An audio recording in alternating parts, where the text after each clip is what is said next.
Hello and welcome to our new podcast series, Deep Dives, where we take a more in-depth look at our reports and pressing issues of the day. As we approach the European elections, MCC Brussels has published a new report, Reclaiming Food Sovereignty, an alternative approach to trade and agriculture.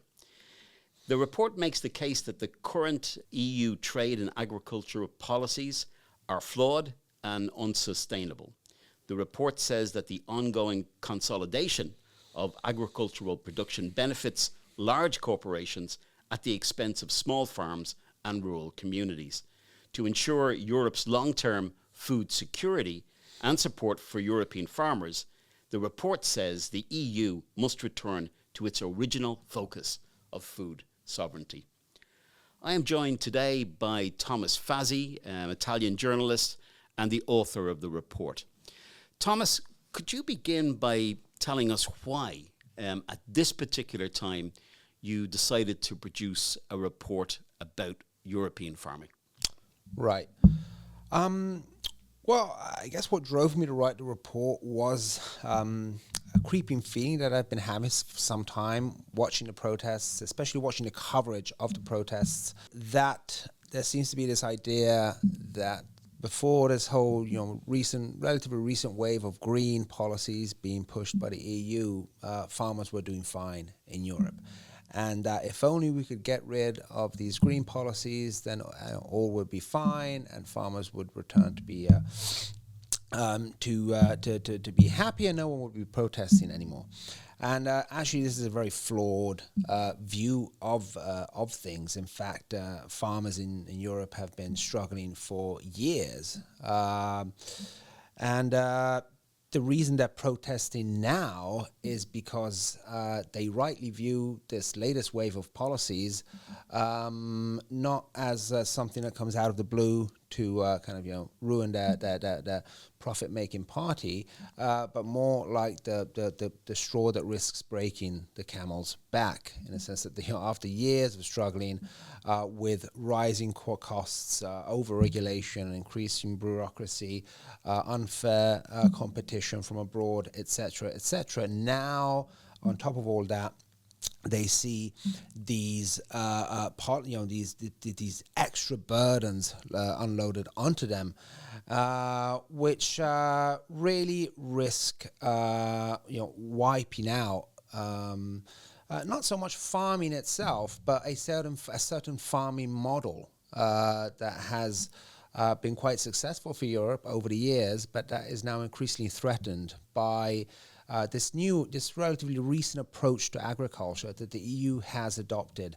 I would say over the past 20 years, more or less, and it's an approach that is less and less focused on the question of food sovereignty, self-sufficiency, which was the original focus of the Common Agricultural Policy of the CAP when it was created in the post-war years.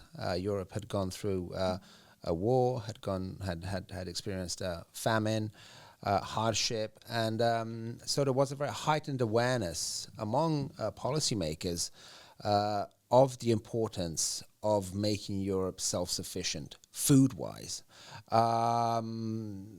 for obvious reasons. I mean, food is obviously one of the most important commodities I would say the most important commodity in any society. I mean, it's literally the building block of life. You can do with a lot of other things, but you can't do without food.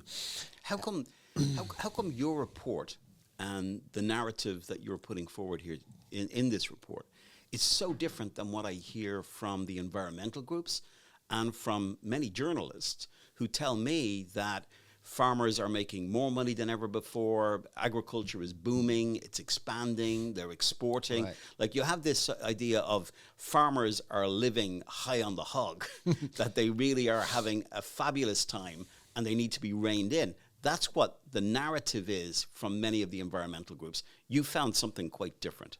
No, in fact, the reality is very different from that. I was very keen to dig into the data because I've seen those claims being made over and over in the media and by politicians and environmental groups, and so I really decided to look into it. And what emerges is a somewhat paradoxical situation in the report. I talk of the paradox of EU agriculture. And that is that if you look at the sector as overall in macro terms, the sector is doing very well. We know that the EU agricultural sector is one of the world's leading agricultural sectors. Europe is one of the world's agricultural powerhouses. It's also one of the world's biggest agricultural exporters. In fact, it exports more than it imports. So we even have an agricultural trade surplus. And in macro terms, what those people say is correct. So if you look at agricultural incomes, in aggregate terms, they have been rising for years. And so one might rightly ask, why are the farmers protesting? And herein lies the paradox. And the paradox is that despite the sector, you could say booming as a whole, the overwhelming majority of farmers in Europe struggles to survive. And to understand why that this is the case, you need to understand how the EU agricultural kind of ecosystem has changed over the past, especially 20 years, as I was saying. And what we see is one where, it's if you break down agricultural income by farm size, that is where you really start to understand what's going on. And when you do that, you realize that it's only really the large and very large farms that have an output, a production, sufficient enough to generate significant incomes. And in fact, it's these large and very large farms that capture a huge percentage, the overwhelming majority of the overall output of the EU's agricultural sector. So very few farms that capture, that produce most of the output and therefore capture most of the income. If I'm not mistaken, I think the large and very large farms in the EU account for something like 90%, I think, of output value, and that's really astonishing. Because what that means is that the majority of, so we have about 9 million farms in the EU. That's still a very large number, which means that this is something we've inherited from the old approach, which was one that wasn't focused on a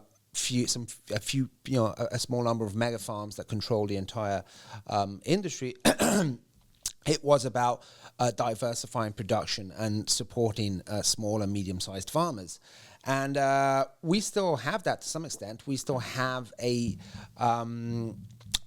farming sector that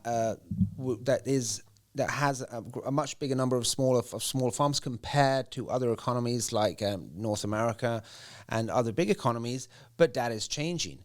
About 2/3 of the farms in the EU are small farms, farms that are about 5 hectares or less in size. These are very small farms. And if you look at the incomes that those farms are able to generate, in many cases, they're almost some subsistence level incomes. And that's the reason why why small farms have been essentially disappearing across the EU for years. So over the past 15, 20 years, we've lost about 5 million farms across the EU. That's a huge number. That's about 40% of the pre-existing number of farms just over the past 15, 20 years. Huge number of farms that have died. That's 800 farms a day disappearing. That amounts to about 800 farms a day that have disappeared over the past 15 years. And that is and that relates to what I was saying. I mean, it relates to the fact that farmers for a very long time have struggled, with all the factors that I was mentioning earlier: rising costs, over bureaucracy, over regulation, and so once you start to dig into the data, you realize that yes, the EU sector as a whole is doing okay, but it's actually a very small number of farms, of mega farms, corporate agribusiness enterprises that capture most of the production and most of the income. And that's because, I would say, especially over the past 20 years, the entire EU's agricultural model has been geared towards supporting this kind of corporatized agri-business model as opposed to supporting the small farming model. What do you say to, I was speaking to some environmental NGOs and they were like, well, like the dinosaur, maybe the small farmer needs to go. And this type of attitude that it's somehow having a small farm is outdated, irrelevant, unnecessary, and we're not going to be sad that they're gone. What do you say to that, Thomas, on the basis of what you found and with this disappearing small farming communities? Well, first of all, I would say that it's very paradoxical that in many cases, those making that argument are so-called environmentalists. When we know that big industrialized corporate farms have a much bigger environmental impact than small farms.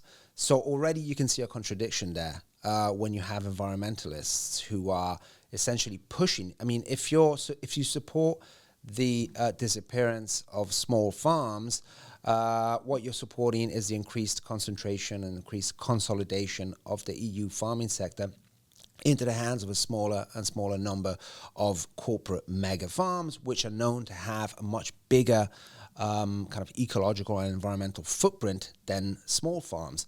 I might add to that, but we'll come to that in a moment, I guess. But another paradox is that, of course, if you support the disappearance of small farms across Europe, which in many cases produce primary agricultural products, the result will inevitably be that the EU will come to rely increasingly on imports, in many cases from faraway countries on the other side of the world, for those same products that we used to produce at home, with, of course, a much higher net emission impact than whatever European farmers may. Do the environmental advocates not see this? It's almost a contradiction in terms that they would say that going for a free trade agreement, bringing agricultural products across the world into Europe, surely would have a negative environmental impact. Why do they not see that contradiction? It really is quite a mystery, because you would think that would be quite an obvious point. I mean, you don't have to be a data analyst or some big climate scientist to realize that importing something from Australia or New Zealand that you could have produced at home will inevitably have a higher environmental and emission impact. So I think part of it is that as long as I think a lot of environmentalists are quite blind to the big picture, contrary to what they claim, and so they seem to think that so long as we reduce our own emissions at home, that's all that counts. So they don't see the externalities of these policies.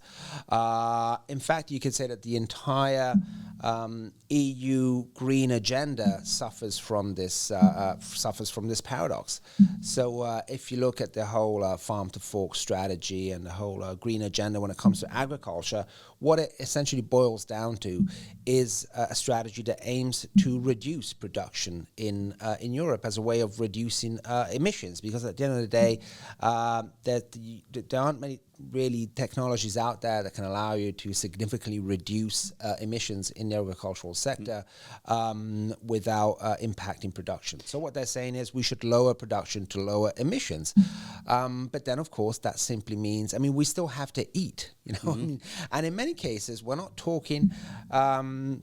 We're talking of stuff of limiting production of things that we need, that are necessary for our survival, which we do currently produce at home, and which we will increasingly come to rely on imports for. It's a complete. Is there danger? It's a is there complete inherent paradox. dangers in that? Basically, if we're we saw during the COVID crisis, we saw food supply chains being seriously interrupted. We saw some shelves being empty of some items. Dependency on product from outside of the EU, is there pitfalls there? Absolutely. I mean, if we look at the debate, at the economic debate going on at the moment, it's all about reshoring. It's all about the securing supply chains, reducing the dependency on foreign supply chains. But most of that debate is focused on industry. And of course, I think I'm all for making industry more resilient and less reliant on far-flung supply chains. But I think it's kind of crazy that we're making that argument for industry, i.e., potentially for things like computers and tech and cars and stuff like that, which are of course important, but we're not making that argument for food, which, as I was saying earlier, is the most important product you can think of, because it's literally what you rely on to survive.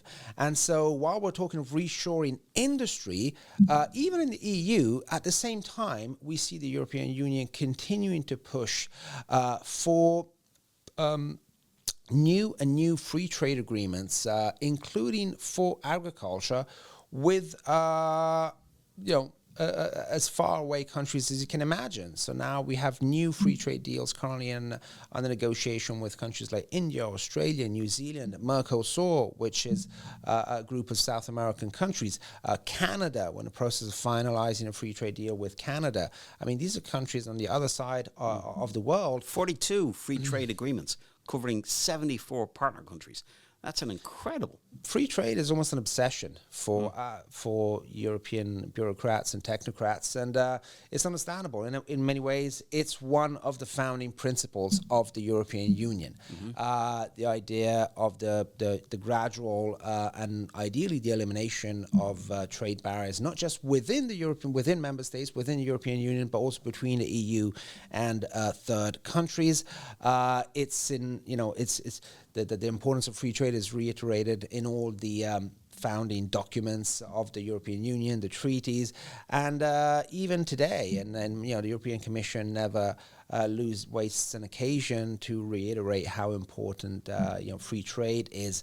And I think there's a lot of ideology there. I think when it comes, I think free trade in many respects. The benefits of free trade have really been oversold in many respects. But I guess, again, there's a case to be made maybe for free trade for certain industries. But I think when it comes to food, then I think we need to be very careful about the way we approach trade. And I think the EU's approach has been very, very short-sighted. And that has been essentially to treat agriculture as you would treat any other product. So this is the EU's approach to trade. It's one where food and shoes and cars are treated as equal. And the basic idea of free trade is that if you can import something for a lower price than what you can produce at home for, then you should import it.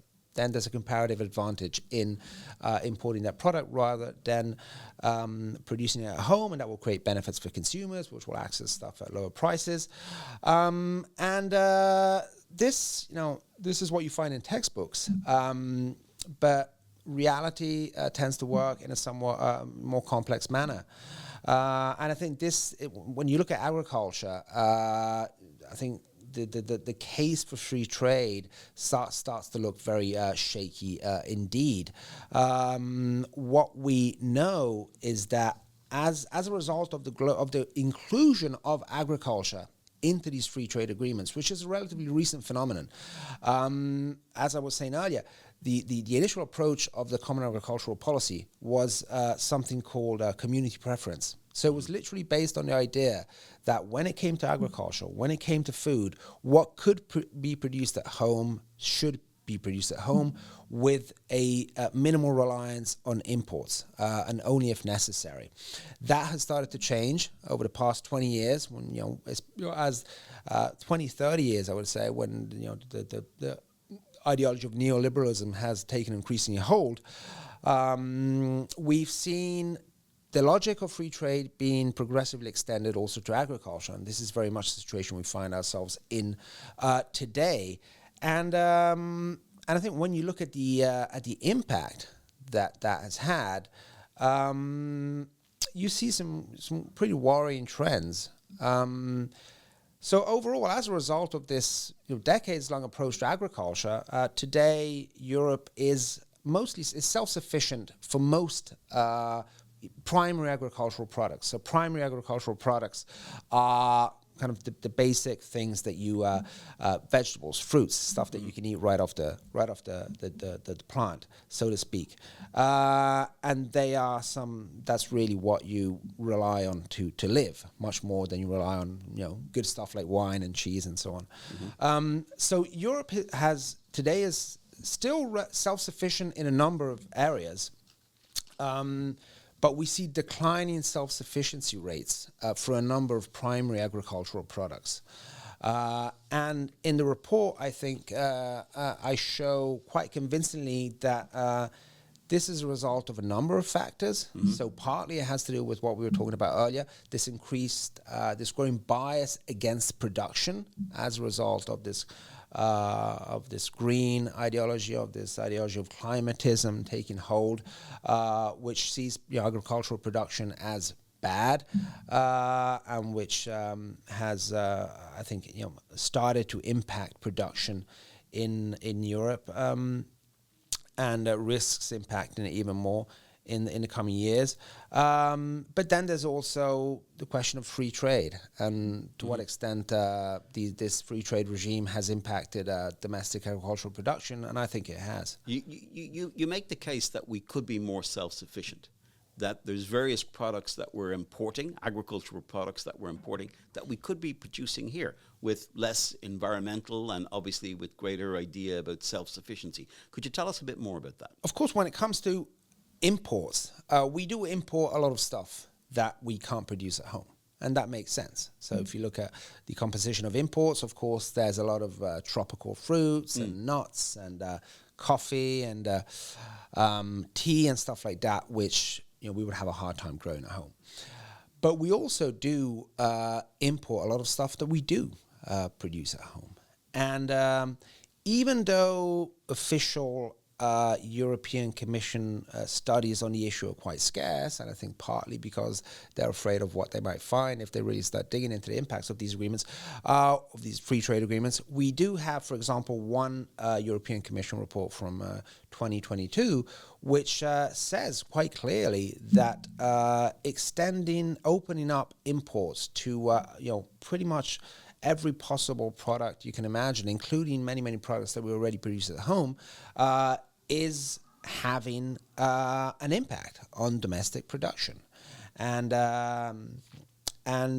is one of the reasons that we're seeing a slow but steady decline in the share of domestic production for a number of basic agricultural commodities, and again, the argument, it's really hard to see what the argument for that can possibly be. So we've already discussed how counterproductive and paradoxical it is from an environmental perspective to do that. It's clearly bad for farmers because you're putting farmers out of work. As a result, and this is a very important topic because again, people would say, "Hey, but this is just how trade works. You got to be competitive, and if you're not competitive, if you don't have that edge, then you're going to lose out to more competitive companies, potentially foreign companies. That's just the way of the world." And I think that's a very questionable argument, but I think more importantly, it's in the case of agriculture, it's simply false because what European growers and European farmers face is unfair competition. This is not fair competition because, and this is another really, I would say this is one of the most maddening aspects of these free trade deals is that they lack any so-called mirror clauses. So we know, Europe has the highest standards when it comes to agriculture. And for consumers, that's a good thing. For farmers, it's become increasingly problematic, but for consumers, that's a good thing.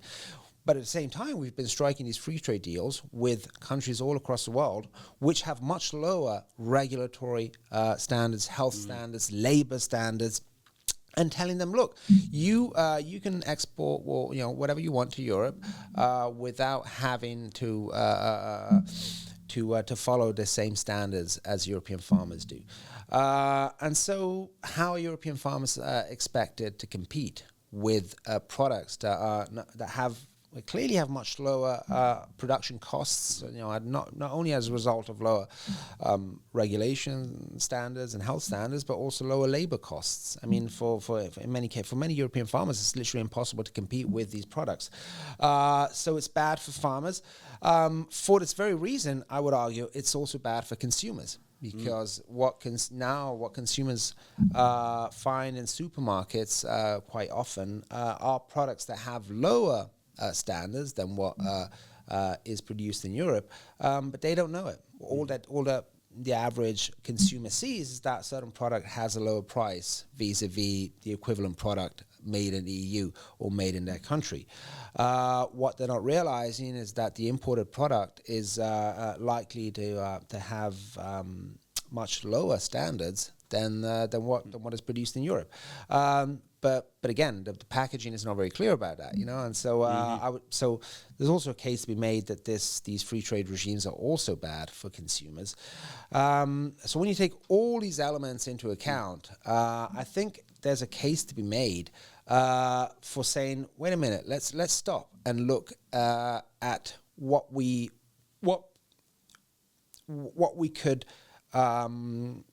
sustain, what we could domestically produce in greater quantities. And we know that for in most sectors we could be in sectors where domestic production is already accounts for a big percentage of domestic consumption, we could easily cover pretty much all domestic consumption. So we could easily reduce our reliance on imports in a number of sectors. Kind of traditional sectors where stuff that we've always grown in Europe. Then you have stuff that we are very heavily reliant on, which we've never really grown that much of in Europe. So one of the sort of products that we are very, very reliant on is animal feed, and especially soybeans, also for animal feed. This is a very high. We have close to a 100% dependency rate for this stuff, and it's a very important dependency because we are very European agriculture and our industry is very reliant on livestock, but so long as we are relying for around 90% on imports of the inputs that are needed to raise livestock, then that means that we are that we're not really self-sufficient when it comes to livestock. We're very, very dependent on imports.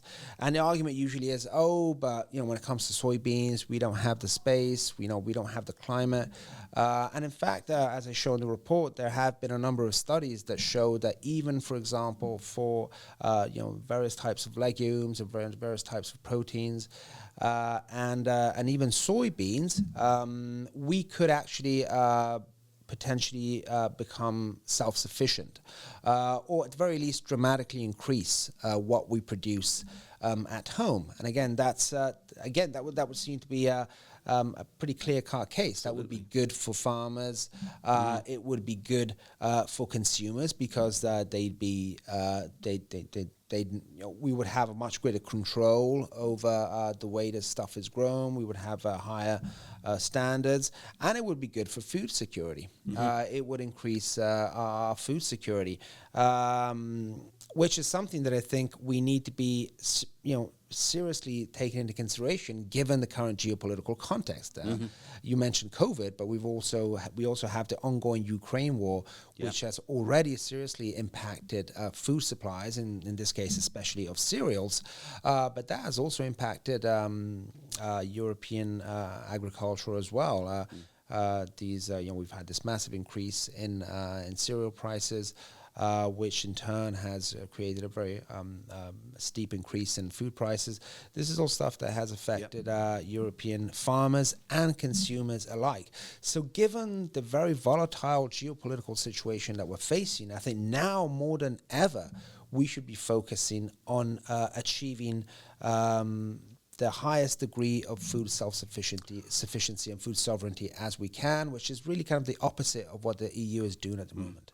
One of the things that's quite noticeable when MCC Brussels has been out at the various farmers' protests is that it's small farmers. It's small farmers who are there making their voices heard. Many of them don't have much experience of protesting. They're more used to just farming. But absent seems to be big agriculture, big agricultural unions, big agricultural interests. They're just not there. Is big agriculture pretty happy to see small farmers going down the tube? Absolutely. So, and again, this is something that this is a distinction that is very much absent in the debate over the farmers' protests. We talk about European farmers as if, all farmers are on the same boat, but that's not the case at all. As I was saying earlier, the majority of farmers, which are small farmers, the majority of farms, which are family-run farms, again, something like 90% of farms in Europe are family-run farms. They are the ones that are suffering. But at the same time, for that handful of mega farms, of farming conglomerates, of corporate agribusiness enterprises, this die-off of small farmers has actually been a boon. So this process of consolidation and concentration has been great for these big farms. And in fact, the disappearance of small farms over the past 20 years is one of the reasons why these big farms have seen their incomes grow quite significantly, and that's easy to understand. If the incomes of the overall of the sector overall remains the same or even grows, and the number of farms is reduced, then that means that those farms that are left will make bigger incomes. I mean, it's pretty straightforward. So for them, they are benefiting from this process of consolidation, and big farms are doing okay with the current system. These are, in many cases, big transnational companies that really couldn't care less about farmers, about consumers. I mean, it really is all about profit. And I think this is, and they, contrary to small farmers, they actually benefit from these free trade agreements, because what we see is that these companies increasingly are focused on the production and the export of kind of high value processed foods as opposed to kind of low value primary products. So they're perfectly happy with a free trade regime that allows them to import cheap raw products, which they then reprocess and then re-export.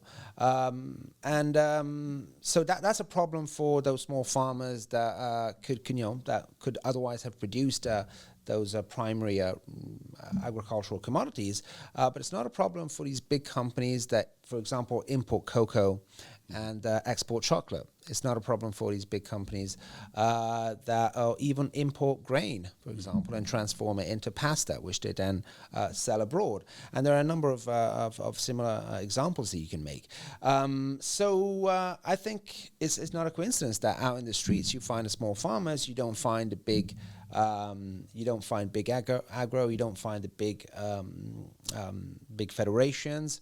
The big unions, and something that all farmers will tell you across Europe is that a lot of these federations, they don't work for the small farmers anymore. In fact, they've become part of the system, and as a result also of this process of hyper-bureaucratization, which the CAP, the Common Agricultural Policy, has become, that also means that it's impossible for individual farmers to access funds, to access the system. They have to go through a middleman to process all the paperwork, and that middleman, tends to be business federations or business unions or agricultural unions, and they take a cut of each claim that is processed. So they're quite comfortable, with the current system. The farmers are really trying to fight back. These small farmers, they're trying to have their voices heard. When you looked at the policies that we currently have on farming, is it possible to self-correct and get back to a better place for European farming? Sure. I mean, we don't have to reinvent the wheel. As I was saying, I think we had we got our approach to farming right for quite some time, and so I think in many ways a good starting point would be to go back to the Common Agricultural Policy's original community preference approach. Mm-hmm. That would already be a very good start, and what that would mean would be that we would go back to the principle that what we can't grow at home, we grow at home. It's really, from my perspective, very hard to argue against that. I mean, that would be good for farmers, good for consumers, good for food security, and you wouldn't need a revolution. Of course, these processes of consolidation have a number of reasons. It doesn't just have to do with free trade. It doesn't just have to do with certain policies. It doesn't just have to do with the Common Agricultural Policy. There are wider trends, within capitalism that do push towards increased concentration across sectors. But at the same time, there are things that we can do to counterbalance those trends. Institutions can counterbalance those trends, especially if we consider that a lot of those trends or a lot of this consolidation process is the result of policies. It's not something that's happening as a result of market mechanisms. I mean, the choice to pursue an ever-growing free trade regime, that's a policy choice. There's nothing natural about that. In fact, for a very long time, we didn't have that, especially when it comes to agriculture. So for example, so in what I focus on in the paper is let's begin by seriously questioning the EU's free trade regime, especially when it comes to agriculture, and let's consider really kind of overturning that logic on its head. There's no need for agriculture to be included into these free trade deals. We could just keep them out of these FTAs, which is in fact what small farmers are demanding. They're demanding for a rollback of these free trade deals. And I think we're seeing some. I think there's some good news on that front. The fact that farmers have been putting have been trying to stop these free trade deals for so long has also filtered into the political debate, especially in some of the major agricultural countries in Europe, first and foremost France. So not too long ago, about just over a couple of months ago, the French Senate overturned the ratification or stopped the refused to ratify the EU-Canada free trade agreement, CETA. Which is widely considered to be one of the free trade deals that would have the most negative impact on European domestic agriculture. That's a very good sign politically. It's also proof that that these struggles aren't vain. They do produce results. They do produce political outcomes. There's no doubt that the French Senate refused to ratify the CETA, also as a result of the massive pressure that French farmers have been putting on the politicians. We see similar pressure coming from farmers and then filtering into the political system with regard to the EU-Mercosur free trade agreement. There's also a lot of opposition from farmers with that agreement, because in both cases, with both CETA and Mercosur, and also when we look at the free trade deals being negotiated with Australia and New Zealand, these are very big agricultural producing economies.